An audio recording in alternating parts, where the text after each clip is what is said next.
மங்கி D dragon one பீஸில் ஒரு மெயினான மிஸ்டீரியஸ் கேரக்டர்னே நம்ம சொல்லலாம். ரொம்ப மிஸ்டீரியஸான ஒரு கேரக்டர். ஏன்னா இந்த கேரக்டருடைய பவர் வந்து இன்னுமே சீக்ரெட்டாக இருக்குது. அதுவும் இல்லாமல் இந்த ஒரு கேரக்டரை மோஸ்ட் வாண்டட் மேனு கூட சொல்லியிருப்பாங்க. ஸோ மோஸ்ட் வாண்டட் மேனுடைய பவர் தெரிஞ்சுக்க கொஞ்சம் க்யூரியாசிட்டி இருக்க தானே செய்யும். அதனாலே இந்த ஒரு கேரக்டர் கொஞ்சம் மிஸ்டீரியஸாக இருக்காரு. அதுவும் இல்லாமல் இவரோட ஃபேஸில் ஒரு சில மார்க்ஸ்லாம் இருக்கும். அதெல்லாம் பார்க்க கொஞ்சம் மிஸ்டீரியஸாகவே இருக்கும். ஸோ அந்த வகையில் இந்த கேரக்டர் பற்றி இது வரைக்கும் என்னென்னலாம் ரிவீல் பண்ணியிருக்காங்கன்ற ஒரு சில இன்ஃபர்மேஷன்ஸை இந்த வீடியோவில் நம்ம பார்க்க போகிறோம். இன்னும் சொல்ல போனால் ஒரு கேரக்டர் அனாலிசிஸ் மாதிரினே கூட வச்சுக்கோங்க. ஸோ நம்ம டைம் வேஸ்ட் பண்ணாமல் நம்ம டேரெக்டாக வீடியோக்குள்ளே போகலாம். ஃபர்ஸ்ட் மங்கி டி டிராகனை சாப்டர் 100ல் ரிவீல் பண்ணியிருப்பாங்க. அண்ட் அனிமேல 52nd எபிசோடில் ரிவீல் பண்ணியிருப்பாங்க. அந்த எபிசோடில் நம்ம லூஃபியோட பைரட் குரூப் எல்லாருமே லாக்டவுனில் இருப்பாங்க. அங்கே நம்ம லூஃபியோட பைரட் குரூப் ராஜருடைய எக்ஸிகியூஷன் பிளேஸை பார்க்க வந்திருப்பாங்க. சாரி, நம்ம லூஃபி மட்டும்தான் ராஜருடைய எக்ஸிகியூஷன் பிளேஸை பார்க்க மெயினாக வந்திருப்பாரு. அப்படி இருக்கிறப்ப அந்த இடத்துக்கு பக்கியோட கிரியும் வந்திருப்பாங்க. அதே மாதிரி நம்ம ஸ்மோக்கரும் அந்த இடத்துல தான் ஃபர்ஸ்ட் அப்பியர் ஆகியிருப்பாரு. ஸோ அவர் லூஃபியை பார்த்த உடனே லூஃபியை ராஜர் எக்ஸிக்யூட் பண்ண பிளேஸில் லூஃபியை எக்ஸிக்யூட் பண்ண ட்ரை பண்ணுவார். அப்படி பண்ணும்போது தான் நம்ம டிராகன் ஃபர்ஸ்ட் டைமாக அப்பியர் ஆகி நம்ம லூஃபியை சேவ் பண்ணுவார். அண்ட் அந்த இடத்துல ஒரு கனெக்ஷன் இருக்கு அவங்க ரெண்டு பேருக்கும். என்னன்னா நம்ம ஸ்மோக்கர் லூஃபி எக்ஸிக்யூட் பண்ணும்போது லூஃபி சிரிச்சிருப்பான். அதே டைமில் தான் நம்ம டிராகன் அப்பியர் ஆகி லூஃபியை சேவ் பண்ணும்போது சிரிச்சிருப்பாரு. அண்ட் அதுக்கப்புறமா டிராகன் கிட்டே இருந்து அந்த மாதிரியான ஒரு ஸ்மைல் பார்த்தது கிடையாது. நான் பார்த்துருந்தாலும் எனக்கு கரெக்டாக ஞாபகம் இல்லை. நீங்கள் எங்கேயாவது அந்த ஸ்மைலை பார்த்துருக்கீங்களான்னு மறக்காம கமெண்ட் பண்ணுங்க. தென் இதுக்கப்புறமா எபிசோட் 314ல லூஃபி ஒரு ஃபேக்டை லேர்ன் பண்ணியிருப்பான். என்னன்னா மங்கி டி டிராகன் தான் அவருடைய அப்பா அப்படின்னு தெரிஞ்சுப்பான். அதே எபிசோட்ல கார்ப் அப்பியர் ஆகியிருப்பாரு. அண்ட் கார்ப் தான் நம்ம லூஃபிக்கு இந்த ஒரு ஃபேக்ட் சொன்னது. அண்ட் கார்ப் இதை பற்றி மட்டும் இல்லாமல் இன்னும் டிராகன் பற்றி நிறைய சொல்லியிருப்பாரு. ஸோ டிராகன் வந்து ரெவல்யூஷனரி ஆர்மியை லீட் பண்ணுறாரு, அவர் தான் கேப்டன் அப்படின்னு நம்ம கார்ப் சொல்லியிருப்பாரு.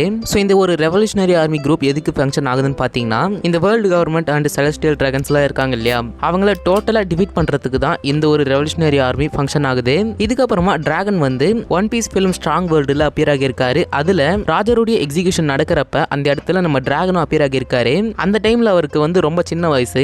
அப்போ அவர் ராஜருடைய எக்ஸிகியூஷன் பார்க்க அந்த இடத்துக்கு போயிருக்காரு. அந்த ஒரு எக்ஸிகியூஷனுக்கு அப்புறமா டிராகன் மெரைன்ல ஜாயின் பண்ணியிருக்காரு. ஸோ மெரைன்ஸில் ஒர்க் பண்ணுறப்ப டிராகனுக்கு ஏதோ ஒன்று தப்பாக படும்போது அவர் இந்த மெரைன் ஜாபை குவிட் பண்ணிட்டு ஒரு ஸ்மால் மிலிட்ரி குரூப்பை ஸ்டார்ட் பண்ணுறாரு. அந்த குரூப் ஆஃப் ஃப்ரீடம் ஃபைட்டர்ஸ் அப்படி இல்லைன்னா ரெவல்யூஷனரி ஆர்மின்னு கூட சொல்லலாம். அதுக்கப்புறமா டிராகன் வந்து வெகாபங்க் அப்ரோச் பண்ணியிருக்காரு. ஸோ டிராகன் வந்து வெகாபங்க் கிட்ட என்னோட ஆர்கனைசேஷன்ல ஜாயின் பண்ண அப்படின்னு கேட்டிருக்காரு. பட் வெகாபங்க் வந்து அதை ரிஜெக்ட் பண்ணியிருக்காரு. ஏன்னா ரெவல்யூஷனரி ஆர்மி ஸ்டார்ட் பண்ணும்போது அந்த டைம்ல அந்த குரூப் வந்து ஒரு சின்ன குரூப் தான், அவங்க கிட்ட பெருசா ரிசோர்ஸ் கூட கிடையாது. அப்படி இருக்கும்போது வெகாபங்க் என்ன சொல்லியிருக்காருன்னா, உங்ககிட்ட ரிசோர்ஸ் இல்லாததுனால என்னால உங்களுக்கு எதுவும் செய்ய முடியாது அப்படின்னு சொல்லி அந்த ஆஃபரை ரிஜெக்ட் பண்ணியிருக்காரு. அதுக்கப்புறமா தான் அவர் அந்த வேர்ல்டு கவர்மெண்ட் கூட ஜாயின் பண்ணியிருக்கணும். ஸோ அந்த டைம்ல இருந்தே வெகாபங்க் ஒரு பெரிய சயின்டிஸ்ட் தான். சயின்டிஸ்ட்னு சொல்றதை விட ஒரு பெரிய ஜீனியஸ்னு கூட சொல்லலாம். அவ்வளோ பெரிய ஜீனியஸா இருக்கிற வெகாபங்க் இந்த ரெவல்யூஷனரி ஆர்மி கிட்ட இருக்கிற அந்த சின்ன பட்ஜெட் யூஸ் பண்ணி ஏதாவது ஒன்று பெருசா பில்ட் பண்ணி கொடுத்துருக்கலாம். பெருசா இல்லைனா கூட ஏதாவது சின்னசா உங்களுக்கு கிரியேட் பண்ணி கொடுத்துருக்கலாம். அவர் எதுக்கு அதை ரிஜெக்ட் பண்ணாருன்னு தெரியல.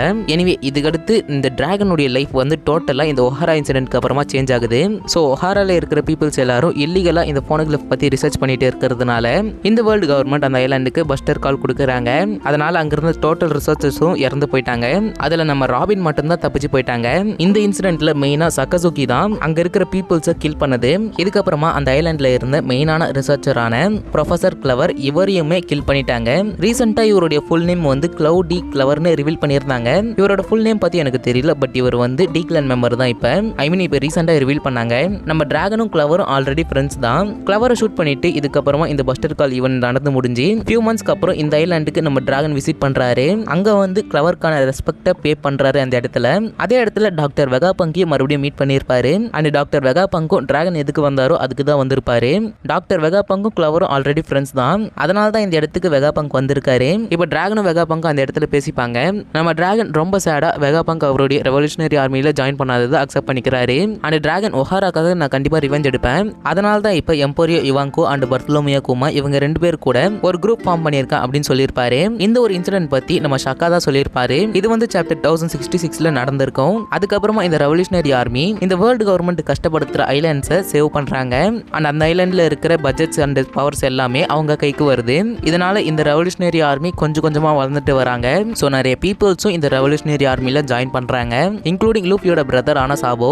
அண்ட் சாபோவுக்கு அடுத்து பெல்லோ பெட்டி, அதுக்கப்புறமா இனாசுமா, இந்த மாதிரி கொஞ்சம் பவர்ஃபுல்லான கேரக்டர்ஸ் இந்த ரெவல்யூஷனரி ஆர்மியில சேரும்போது இந்த ரெவல்யூஷனரி ஆர்மி பத்தி இந்த வேர்ல்டு ஃபுல்லா பேசப்படுது. இதுக்கெல்லாம் ரீசன் நம்ம டிராகன் தான். ஸோ நம்ம டிராகன் இந்த சைடு நல்லது பண்றப்ப நம்ம டிராகனை வர்ஸ்ட் கிரிமினலா போர்ட்ரே பண்ணிட்டு வராங்க. இதுதான் மங்கி டி டிராகனுடைய ஹிஸ்டரி. இதுக்கப்புறமா டிராகனுடைய பவர்ஸ் அண்ட் ஸ்கில்ஸ் பத்தி பார்க்கலாம். நம்ம டிராகன் இது வரைக்கும் ஒரு 1-on-1 காம்பட்ல இன்வால்வ் ஆனது பார்த்ததே கிடையாது. ஸோ அவருடைய ஸ்கில்ஸும் என்ன ரிவீல் ஆகல. இவர் ரெவல்யூஷனரி ஆர்மியோடைய ஹெட்டா இருக்கிறதுனால இவர் ரொம்ப பவர்ஃபுல்னு எல்லாரும் சொல்லிட்டே இருக்காங்க. ஸோ இவர்கிட்ட ஒரு பவர்ஃபுல்லான ஃப்ரூட் அப்படி இல்லைனா ஒரு பவர்ஃபுல்லான ஹாக்கி இருக்குதோ இல்லையோ, இவர்கிட்ட பவர்ஃபுல்லான ஃபைட்டர்ஸ் இருக்காங்க. மெயினா செகண்ட் கமாண்டரான சாபோ, இவர் டைமண்ட் ஜீசஸ் பர்ஜஸ் டிஃபீட் பண்ணியிருக்காரு. அதுவும் ஒரு டெவில் ஃப்ரூட் கன்சியூம் பண்றதுக்கு முன்னாடி. அதுக்கப்புறமா தான் அவர் ஃப்ளேம் ஃப்ரூட்டை கன்சியூம் பண்ணியிருப்பாரு. எனிவே நமக்கு டிராகனுடைய பவர் பத்தி எதுவும் தெரியாது. ஆனா ஒரு ஆல் டைம் தியரி இருக்கு. என்னன்னா டிராகன் விண்ட் சம்பந்தப்பட்டது அப்படி இல்லைன்னா ஒரு வெதர் சம்பந்தப்பட்ட ஃப்ரூட்டை தான் கன்சியூம் பண்ணியிருக்கணும்னு சொல்றாங்க. பட் நமக்கு அதை பத்தி கரெக்டா தெரியல. எனக்கு தெரிஞ்சு டிராகனுடைய பவர் ஃபைனல் ஆர்க்ல தான் ரிவீல் ஆகும்னு நினைக்கிறேன். இது வரைக்கும் ஒன் பீஸ் சீரிஸ்ல டிராகனுக்கு லிமிடெட் ஸ்கிரீன் டைம் தான் கொடுத்திருக்காங்க. ஸோ டிராகனுடைய பவர் ஃபைனல் ஆர்க்ல தான் ரிவீல் ஆகும் அப்படின்னு சொல்றாங்க. அதே மாதிரி இவருடைய பவருக்கான ஹிண்ட் பார்த்தீங்கன்னா அந்த வெதர் அண்ட் விண்ட் தான். அந்த பவர் நம்ம டிராகனுக்கு இருந்துச்சுன்னா எக்ஸ்பெக்ட் பண்ண மாதிரி இந்த கேரக்டருக்கு நல்லதா இருக்கும். இந்த பவரும் நம்ம டிராகனுக்கு நல்லா ஒர்க் அவுட் ஆகும். இதை பத்தி உங்களோட தாட் என்னன்னு மறக்காம கமெண்ட் பண்ணுங்க. அண்ட் நம்ம டிராகன் மெரைன்ல இருந்தாருன்னு நான் சொல்லியிருந்தேன் இல்லையா? ஸோ நம்ம டிராகன் மெரைன்ல இருக்கும்போது நம்ம அக்கைனுக்கும் டிராகனுக்கும் ஏதோ ஒரு சின்ன ஃபைட் நடந்திருக்குன்னு நினைக்கிறேன். ஏன்னா மெரைன் போர்ட் ஆர்க்ல ராஜருடைய சன்னான ஏஸ், அதே மாதிரி டிராகனுடைய சன்னான லூஃபி, இவங்க 2 பேரும் அந்த இடத்துல இருந்திருப்பாங்க. அப்படி இருக்கும்போது ராஜருடைய சன்னான ஏசை மட்டும் ஏசுன்னு தான் கூப்பிடுவாரு. ஆனா லூஃபியை மட்டும் டிராகன் சன் அப்படின்னு தான் கூப்பிடுவாரு. ஸோ இவங்க 2 பேருக்குள்ள ஏதோ ஒரு ஃபைட் நடந்திருக்க சான்ஸ் இருக்கு. அண்ட் இவங்க 2 பேருக்கான ஃபைட் நம்ம ஃபைனல் சாகால பார்க்க முடியும்னு நம்புறேன். தென் இதுக்கப்புறம் நம்ம டிராகனுடைய வைஃப், இது வந்து டிராகனை விட ரொம்ப பெரிய மிஸ்ட்ரியாவே இருக்கு. ஒரு ஃபன்னியான தியரி கூட பார்த்திருப்பீங்க. என்னன்னா crocodile தான் லூஃபியோட அம்மா, அதே மாதிரி டிராகனுடைய வைஃப் அப்படின்ற ஒரு தியரி போயிட்டு இருக்கு. ஒரு ஃபன்னி தியரி தான், பட் அதுக்கேற்ற நிறைய ப்ரூஃப்ஸும் இருக்கு. பட் ஏதோ ஒன்று இப்போ அவங்க உயிரோட இருக்காங்களா இல்லையான்னு கூட தெரியல. அண்ட் இவங்களை பத்தி எப்போ ரிவீல் பண்ணுவாங்கன்னு கூட தெரியல. மேபி டிராகனுடைய பாஸ்ட் ஆர்க் காட்டும் போது இதை பத்தி காமிப்பாங்கன்னு நம்புறேன். ஆனா இச்சிரோட எத்தனை பேருக்கு பாஸ்ட் ஸ்டோரி சொல்ல போறாருன்னு தெரியல.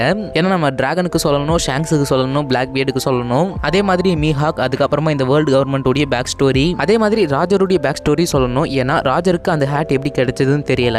அதை பத்தி ரிவீல் பண்ணா நல்லா இருக்கும். இந்த மாதிரி நிறைய பேக் ஸ்டோரி சொல்ல வேண்டியது இருக்கு. அண்ட் உங்களுக்கு எந்த கேரக்டருடைய பேக் ஸ்டோரி பத்தி சொல்லணுமோ அந்த கேரக்டர் பத்தி மறக்காம கமெண்ட் பண்ணுங்க.